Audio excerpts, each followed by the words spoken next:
is the next phase of social evolution. The utilitarian roles that humans assume in society today are fundamentally technical by nature. While this seems obvious in regard to physical labor, our mental labor can now be delegated to computers as well. If this sounds foreign to you, please note that if you have ever used a calculator, you have delegated your decision-making to a machine. We must remember that logical reasoning, which is our cognitive ability to think out solutions to problems from a cause and effect standpoint, is entirely a technical process based on the amount of information we have at any one time.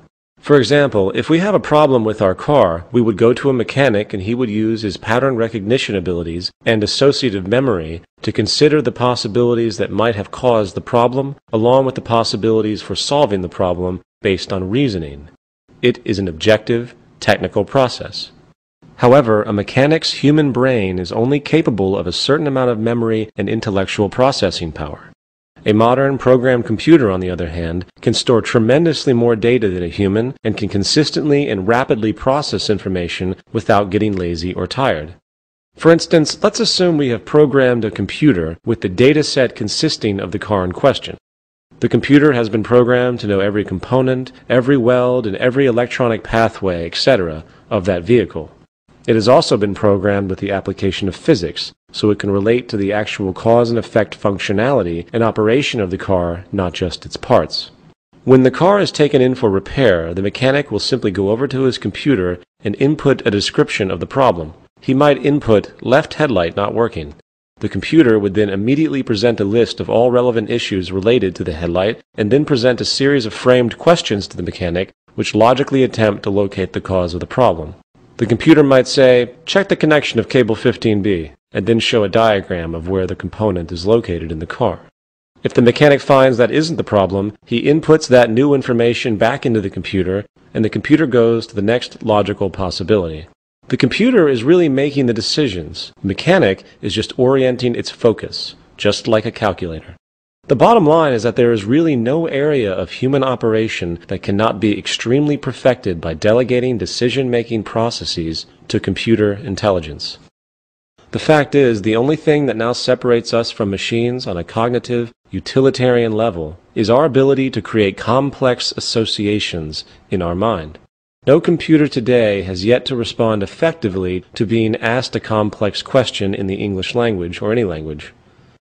It requires that the language be transformed into one that it is programmed to understand, such as mathematics. However, new technological fields, such as artificial intelligence, are beginning to grow with incredible possibilities for this kind of awareness.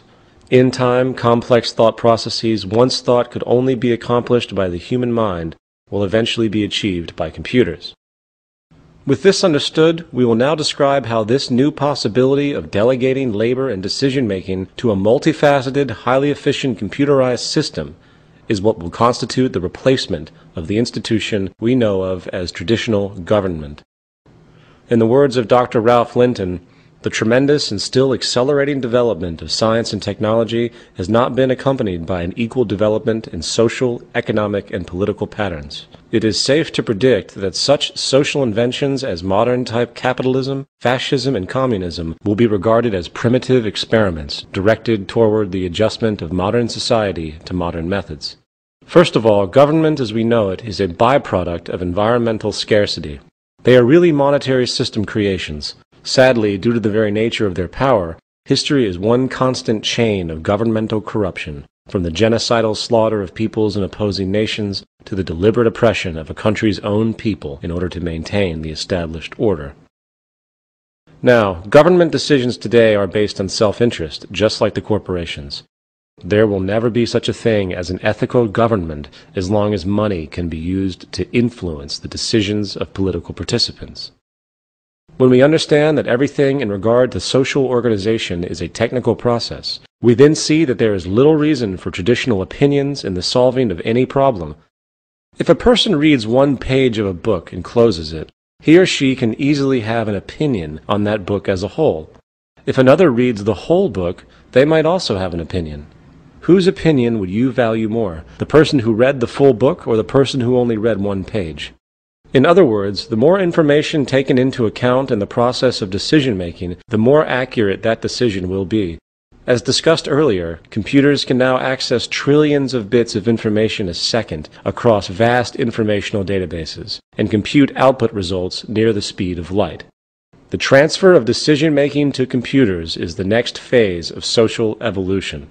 It greatly reduces human error and removes dangerous biases, subjectivity, and erroneous opinion. Because of the limitations of the sensory and cortical equipment in our body and mind, no one can know everything there is to know in the world. Our senses are limited in range. Our eyes can only see a fraction of the electromagnetic field. Therefore, it is a logical progression that we delegate decision-making to machines, for they do not have these restrictions. Computers, used as tools, can and will be able to solve problems which humans simply cannot, due to our physical and mental limitations. It is no different than a person who uses a pair of glasses to see or a calculator to do math. Glasses are a technological tool, an extension of the human being that helps a person see better than they would normally. Cybernetic machines are nothing different. They are nothing more than extensional tools that expand our abilities. The human species has the powerful ability to improve itself through technological invention, and we must realize this and maximize its potential. In a resource-based economy, people do not make decisions. They arrive at them through the use of advanced technological tools that incorporate the scientific method. There is no Republican or liberal way to design an airplane, so why do we use these outdated worldviews to operate society today? When we recognize society as a technological invention, with its component variables really no different than the component variables of an airplane, we then see that our orientation towards so-called government should be purely scientific. Politics is outdated, for its processes are largely subjective, highly influenced by money, and virtually without scientific reference. Government and the concept of the state will eventually be outgrown entirely and replaced by an objective system of global resource management and technological organization. Government thus becomes a cybernetic system, which is intimately combined with industry and is only responsible for the production and distribution of goods, along with resource and environmental management. Generally speaking, the components of this new system would be as follows. 1. A central computerized database containing catalogs of every known material and every known technical understanding. As noted previously, computers have the ability to catalog information and logically compute it on a scale much larger than any human can. As stated before, the most efficient decisions we can make are decisions that take into account all known relevant variables. Only computers will be able to handle the integration of all known earthly knowledge and come up with decisions that will be logically based on the full known range of data. Just as with our previous example of our car mechanic who had his tailored database program for solving mechanical problems, this central computerized database contains all known knowledge ranging from the properties, combinations, and applications of every element on the periodic table to the complete known history of technological invention. Once the associative system emerges, which will allow computers to contextually cross-relate all the known disciplines, we will have at our grasp a tool of immeasurable possibilities. For the new method of problem-solving and invention will be an interaction with this database program. In fact, it will likely come in the form of a simple website on the Internet. You would pose a problem or question to the database, and it will give the best feedback that is possible based on the current state of knowledge at that period in time. It is no different than interfacing with a calculator, but this new calculator has a powerful associative system and an extensive database of knowledge that can not just understand and compute math. It can integrate physics, biology, astronomy, and every field of science into a concentrated tool. If this sounds like science fiction, you can rest assured that the U.S. military's Pentagon likely already has similar database and decision-making programs, which it uses for war strategies. However, in order for this system to be effective, it must also have real-time feedback input from the planet in order to understand what resources we have so we can account for dynamic equilibrium. Therefore, the central computerized database would lock into an Earth-wide autonomic sensor system with environmental sensors in all relevant areas of the planet, generating industrial electronic feedback regarding resources, operations, and other environmental issues. This holistic system keeps track of all the resources on the planet, while also monitoring the Earth for environmental disturbances which humanity should be alerted to. This will not happen overnight, but if we begin with constructing regional systems and over time interlink all the regional structures, it could be created sooner than we think. The interaction of this sensor system will inform the central database program of what is available and what is scarce, while the database will in turn constantly adjust industrial methods based around the dynamic equilibrium on the planet, along with improved technology.